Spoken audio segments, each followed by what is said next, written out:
Sinampahan na ng reklamong katiwalian at pagpandarambong ang ilang dating opisyal ng Philippine Amusement and Gaming Corporation o PAGCOR na sangkot umano sa kontrata ng pagkamahal-mahal na kape sa ilalim nito. Umabot daw ng 1 bilyong piso ang gastos sa kape sa loob daw ng 9 na taon. Nakatutok si Susan Enrique. Sa PAGCOR, kape, 1 bilyong piso po ang ginastos ng dating pamunuan ng ahensya para sa kape. Hanapin nga po natin sila at magtanong, nakakatulog pa po kayo? Halos 1 taon na matapos ibunyag ng Pangulong Aquino ang umano'y overpriced coffee. Sinampahan na ng reklamong plunder at graft sa ombudsman ang mga umano'y nasa likod nito. Kasama sina dating PAGCOR Chairman Efraim Genuino, dating President Rafael Francisco, dating Senior Vice President Rene Figueroa, at ang supplier, may-ari ng promo labels na si Carlota Christy Manalo-Tan.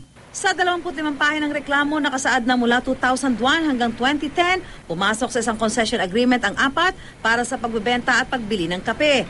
Umabot daw sa bilyong piso ang ginastos ng PAGCOR. Hindi naman po ito mga cases na final na basta-basta final lang.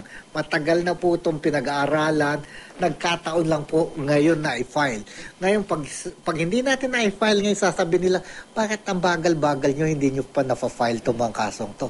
So, no-win kami. So, natapos ngayon, we file ngayon. Itinanggi rin niya may kinalaman ng nalalapit na sona ng Pangulo sa ginawa nilang pagharap ng reklamo. Sa katunayan nga raw, ito na ang panlimang reklamong naisampa nila sa ilang dating opisyal ng PAGCOR, kabilang si Genuino. I don't think so that this will be used as SONA because again, this is already our 5th case that we filed. There are so many things that he could report to the nation. Kasalukuyan pa po namin kinukuha ang panig ni Genuino at ng iba pang respondent sa kaso. Sa statement naman na ipinadala ng may-ari ng promo labels na si Carlota Christy Manalo-Tan, tanggap daw nila ang pagsasampa ng reklamo sa ombudsman. Naniniwala raw silang sa korte ay mas mabibigyan sila ng oportunidad na ipakita ang ebidensya at patunayan ang kanilang pagiging inosente matapos siraan sa publiko.